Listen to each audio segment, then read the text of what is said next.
സർവലോകാധിപ നമസ്കാരം സർവസൃഷ്ടികനെ നമസ്കാരം സർവലോകാധിപ നമസ്കാരം സർവസൃഷ്ടികനെ നമസ്കാരം தரை கடல் உயிர்வான் சகலமும் படைத்த தரை கடல் உயிர்வான் சகலமும் படைத்த தயாபர பிதாவே நமஸ்காரம் சர்வலோகாதிப நமஸ்காரம் சர்வ சிருஷ்டிகனே நமஸ்காரம்.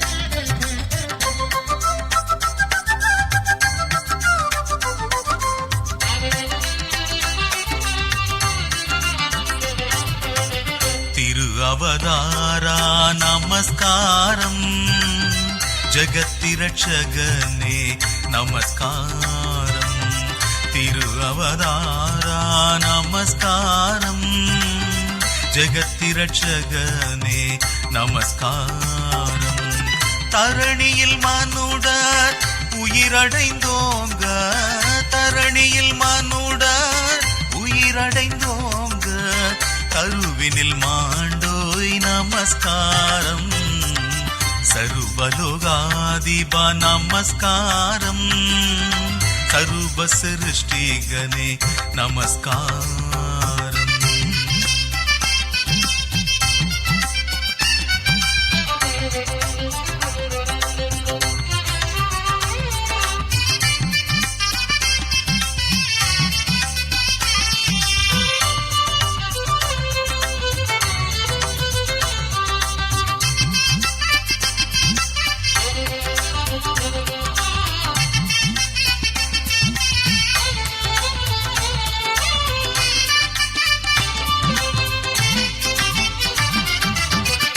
பரிசுத்தாவி நமஸ்காரம் பரம சத்குருவே நமஸ்காரம் பரிசுத்தாவி நமஸ்காரம் பரம சத்குருவே நமஸ்காரம் அருபியாயடியார் அகத்தினில் வசிக்கும் அருபியாயடியார் அகத்தினில் வசிக்கும் அரிய சித்தே சதா நமஸ்காரம் சர்வலோகாதிப நமஸ்காரம் சர்வ சிருஷ்டிகனே நமஸ்காரம்.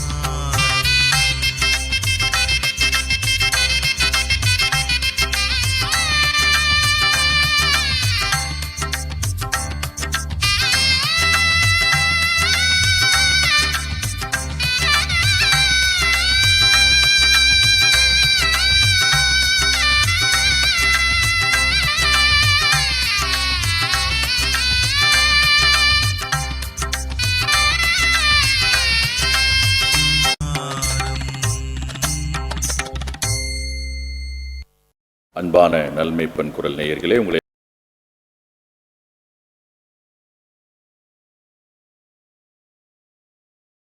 யாவரையும் ஆண்டவராகிய இயேசு கிறிஸ்துவின் ஈடு இணையற்ற நாமத்தினாலே ஆசீர்வதிக்கிறேன், வாழ்த்துகிறேன். இந்த நாளின் தியானத்துக்குரிய வேத வசனம் சங்கீத புஸ்தகம் 119, 71, 72 வசனங்கள். நான் உபத்திரவப்பட்டது எனக்கு நல்லது, அதனால் உமது பிரமாணங்களை கற்றுக்கொள்கிறேன். நேகமாயிரம் பொன் வெள்ளியை பார்க்கிலும் நீர் விளம்பின வேதமே எனக்கு நலம். வாசிக்கேட்ட வேத பகுதி சொல்லுகிறது, நான் உபத்திரவப்பட்டது எனக்கு நல்லது, அதனால் உமது பிரமாணங்களை கற்றுக்கொள்கிறேன் என்று. உபத்திரவம் என்பது மனிதன் விரும்பாத ஒன்று. வாழ்க்கையிலே மனிதன் உபத்திரவம் எனக்கு வேண்டாம், உபத்திரம் இல்லாத ஒரு வாழ்க்கை எனக்கு வேண்டும். நான் ஒரு தொழில் செய்தால் எனக்கு உபத்திரம் வரக்கூடாது, நான் ஒரு திருமணம் செய்தால் எனக்கு உபத்திரம் வரக்கூடாது, நான் ஒரு வீடுகளை கட்டினால் எனக்கு உபத்திரம் வரக்கூடாது. உபத்திரவம் இல்லாத ஒரு வாழ்க்கையை மனிதன் எல்லா நிலைகளிலும் தேடுகிறதை நாம் பார்க்கிறோம்.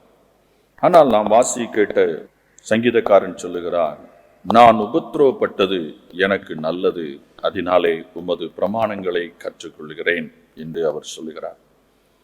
அதோடு அவர் நிறுத்தி விடாமல், அவர் கற்றுக்கொண்ட அந்த பிரமாணங்கள் எப்படிப்பட்டதா இருக்கிறதா, அநேகமாயிரம் பொன் வெள்ளியை பார்க்கிலும் நீர் விளம்பின வேதமே எனக்கு நலம்.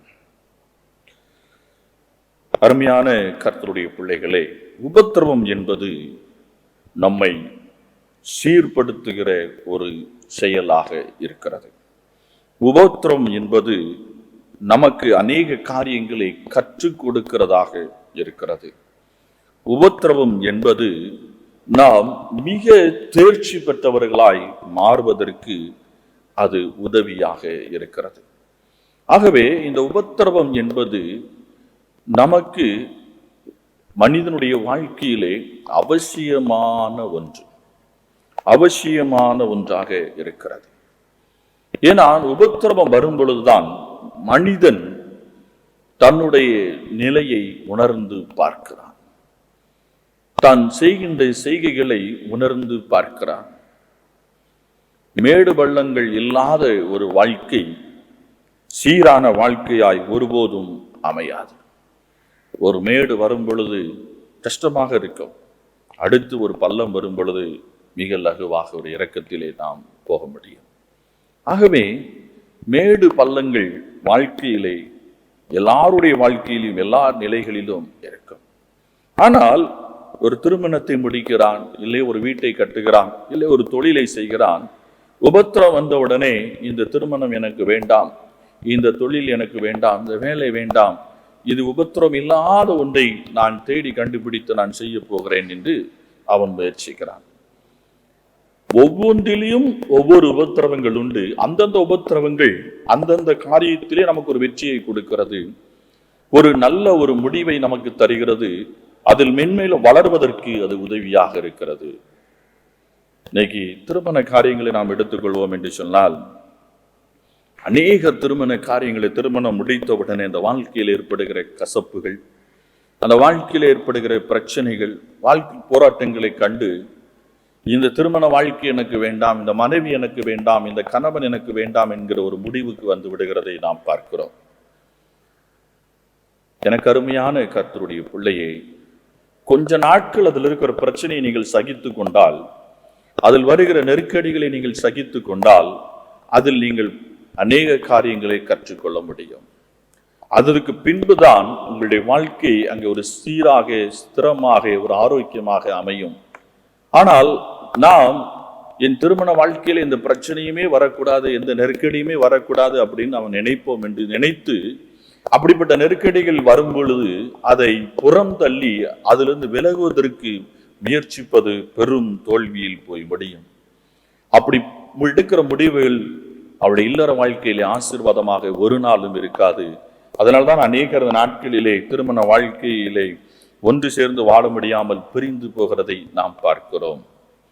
எனக்கு அருமையான கர்த்தருடைய பிள்ளையே, எல்லாவற்றிலும் எல்லா காரியங்களிலும் உபத்திரவம் கண்டிப்பாக உண்டு. ஒரு குழந்தையை நாம் பெற்றெடுக்க வேண்டும் என்று சொன்னால் அந்த ஸ்திரீயானவள் வேதனைப்பட வேண்டும், உபத்திரவப்பட்டுதான் ஆக வேண்டும். அந்த குழந்தையை பெற்றெடுக்கும் வரைக்கும், பெற்றெடுத்து சில நாட்கள் வரைக்கும் சரீரத்தில் வேதனைகள், பலவீனங்கள், சோர்வுகள், பல நெருக்கடிகள் உண்டு. ஆனால் அந்த குழந்தை பெற்றெடுப்பதற்கு இத்தனை பாடுகளை ஒரு ஸ்திரீயானவள் சகிக்க வேண்டிதான் இருக்கிறது.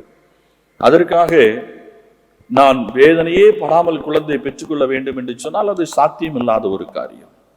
ஆகவேதான் இந்த உலக வாழ்க்கையிலே ஒன்றை நீங்கள் தெளிவாக புரிந்து கொள்ள வேண்டும். அது எதுவாக இருக்கட்டும், குறிப்பாக நான் திருமண காரியங்களை மையமாக இந்த நேரத்தில் நான் சொல்ல விரும்புகிறேன். ஆனால் அந்த திருமண காரியங்களிலே இன்னைக்கு அநேக திருமணம் முடிந்து 10 நாட்களில், 1 மாதங்களில், 1 வருடங்களிலே பிரிந்து போகிறார்கள்.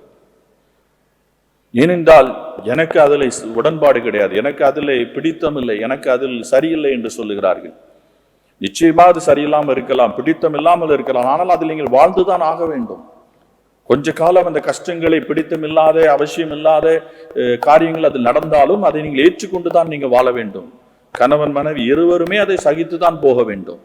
அப்படிப்பட்ட உபத்திரவங்களை நீங்கள் சகித்து அந்த குடும்ப வாழ்க்கையை நீங்கள் முன்னோக்கி எடுத்து செல்லும் பொழுதுதான் உங்க வாழ்க்கையில பெரிய ஒரு ஆசீர்வாதத்தை நீங்கள் பார்க்க முடியும். ஆரம்ப நாட்கள் ஏற்படுகிற அந்த பாடுகளை, அந்த உபத்திரவங்களை, அந்த கஷ்டங்களை கண்டு நீங்கள் விலகி ஓடுவீர்கள் என்று சொன்னால் நீங்கள் 1000 திருமணம் முடித்தாலும் 1000 திருமணமும் அதே நிலையில் தான் முடியும். வேதத்தின் அடிப்படையிலே கர்த்தர் ஒரு திருமணத்தை தான் அங்கீகரிக்கிறார். ஆகவே அருமையான கர்த்தருடைய பிள்ளைகளே, நீங்கள் எல்லா காரியங்களிலும் நீங்கள் தொழில் செய்யும் போது, வேலை எதை எடுத்துக்கொண்டாலும் பிரச்சனைகள் வரதான் செய்யும். பிரச்சனை இல்லாத வாழ்க்கை மனிதனுக்கு இந்த உலகத்தில் இல்லை. ஆனால் பிரச்சனையை மேற்கொள்வதற்கும் பிரச்சனைக்கு தீர்வு காண்பதற்கும் கர்த்தர் ஆலோசனை கொடுக்கிறார். அதுதான் கர்த்தருடைய வார்த்தை. அதுதான் அவர் சொல்லுகிறார், அநேகமாயிரம் பொன் வெள்ளியை பார்க்கிலும் நீர் விளம்பின வேதமே எனக்கு நலம். உபத்திரவத்திலிருந்து அவர் வெளியே வருவதற்கு கண்டுகொண்ட பாதை என்ன என்றால் அவருடைய வார்த்தை, கர்த்தருடைய வார்த்தை. கர்த்தருடைய வார்த்தை எல்லா காரியங்களுக்கும் ஆலோசனை கொடுக்கிறது.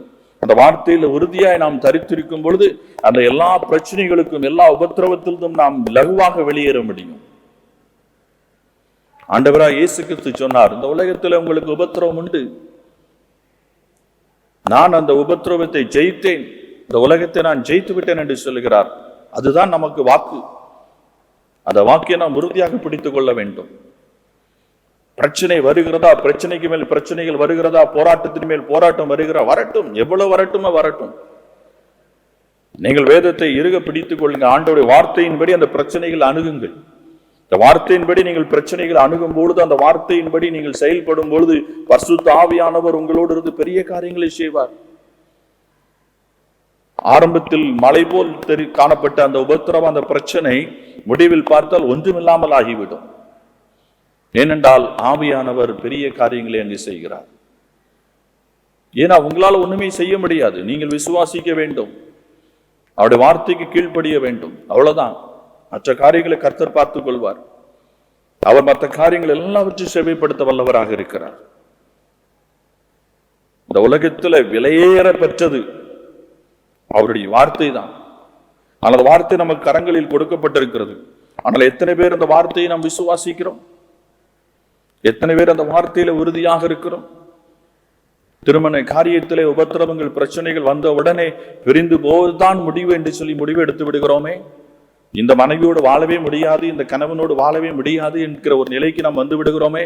இந்த குடும்பத்தோடு வாழவே முடியாது என்கிற முடிவுக்கு வந்து விடுகிறோமே. ஏன் கொஞ்ச நேரம் அந்த உபத்திரவத்தை, கொஞ்ச காலம் அந்த பிரச்சனையை சகித்துக் கொள்ள நமக்கு ஏன் மனமில்லை?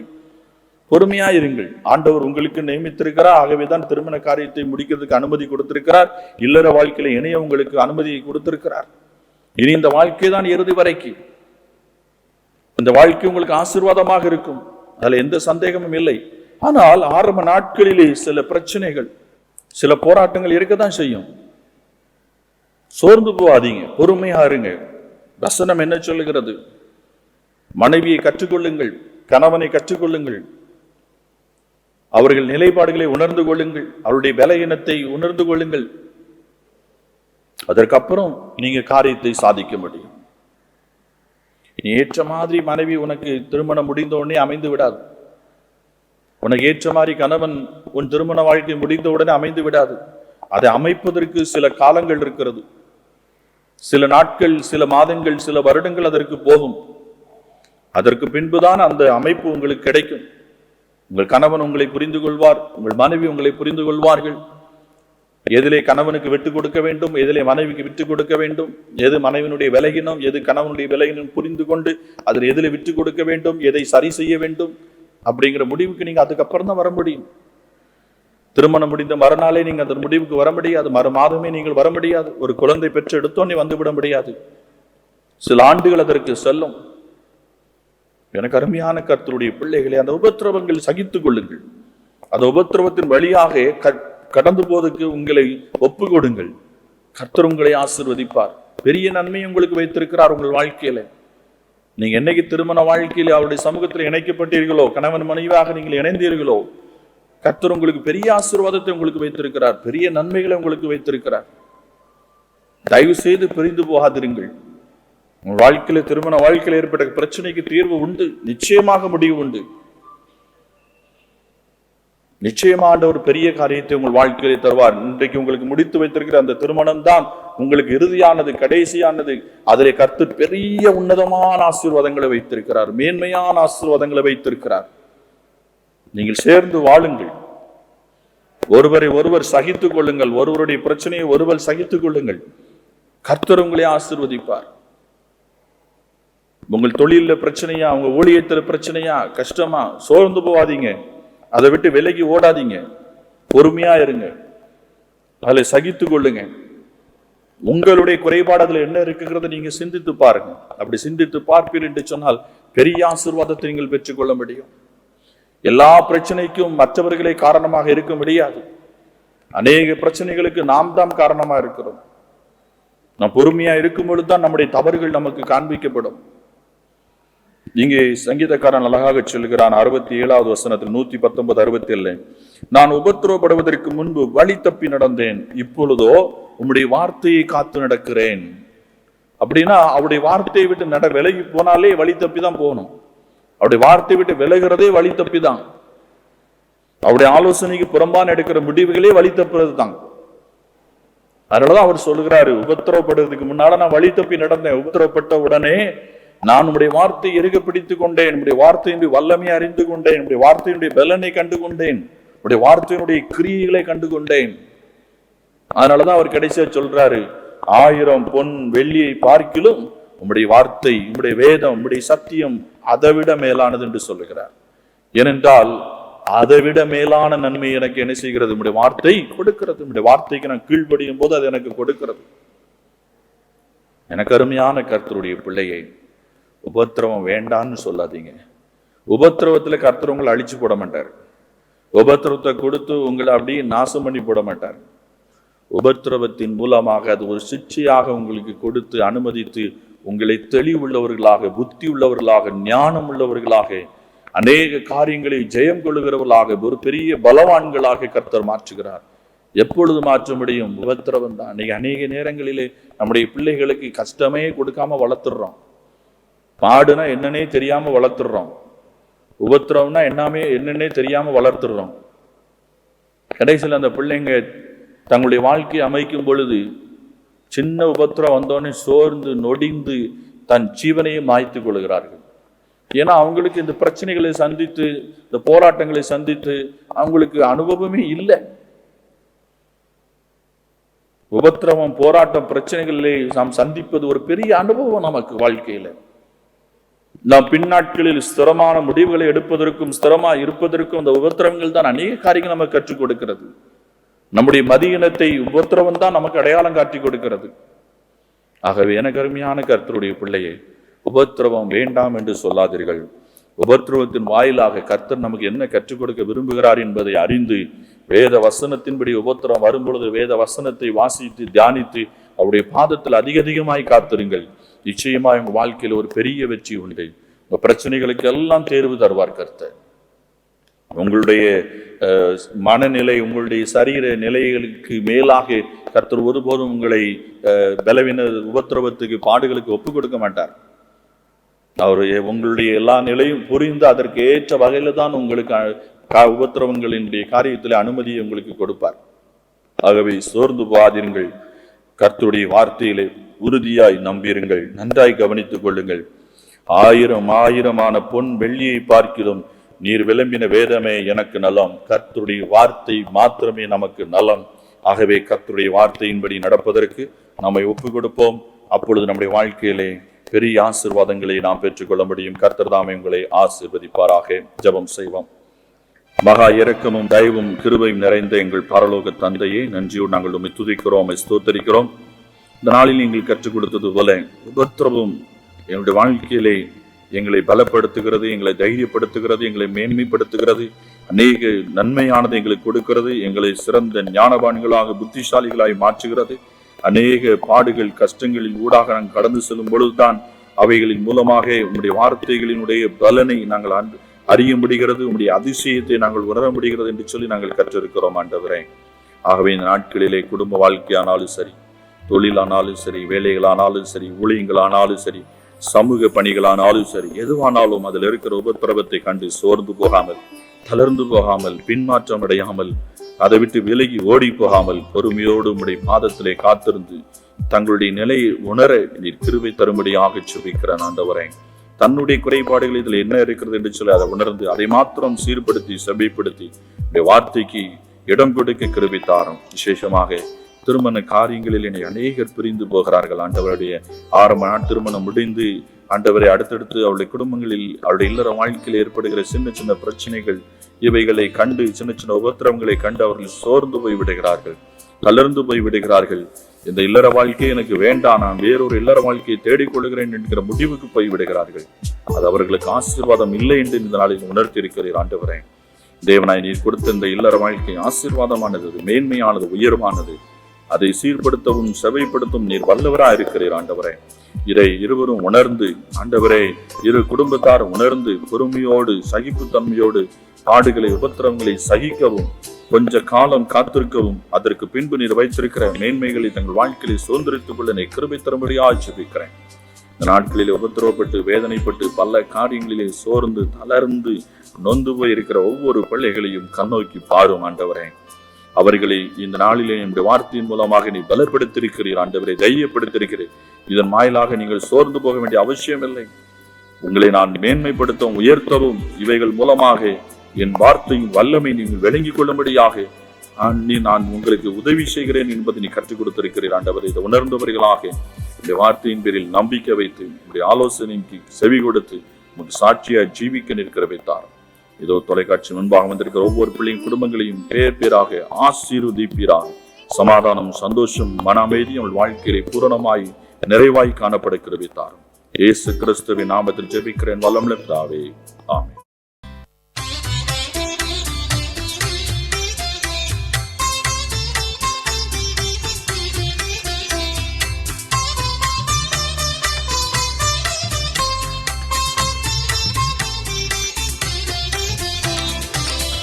என்னை மறவா இயேசுநாதா,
தாய்தன் சேயை மறந்து விட்டாலும் மறவேன் உன்னை என்றதாலே ஸ்தோத்திரம்.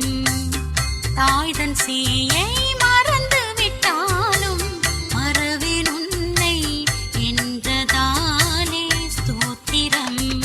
கரைந்திரன்றோவும் உள்ளங்கையில் வல்லவா எந்தன் புகலிடமே. கரைந்திரன்றோவும் உள்ளங்கையில் வல்லவா எந்தன் புகலிடமே. என்னை மறவா இயேசுநாதா, உந்தன் தயவால் என்னை நடத்தும். என்னை மறவா இயேசுநாதா, உந்தன் தயவால் என்னை நடத்தும்.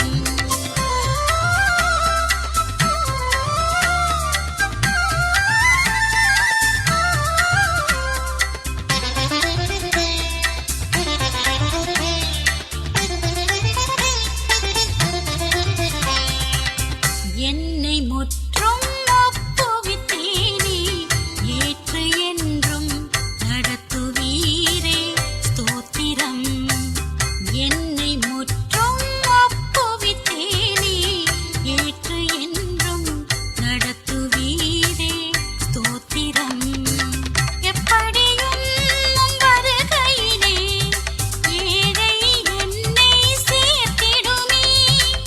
எப்படியும் உம் வருகையிலே ஏழை என்னை சேர்த்திடுமே. என்னை மறவா இயேசுநாதா, உந்தன் தயவால் என்னை நடத்தும்.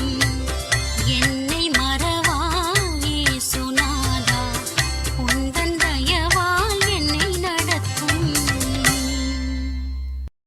நானே நல்ல மேய்ப்பன், நானே நல்ல மேய்ப்பன், இந்த உலகை ஆளும் மேய்ப்பன், இந்த உலகை ஆளும் மேய்ப்பன்.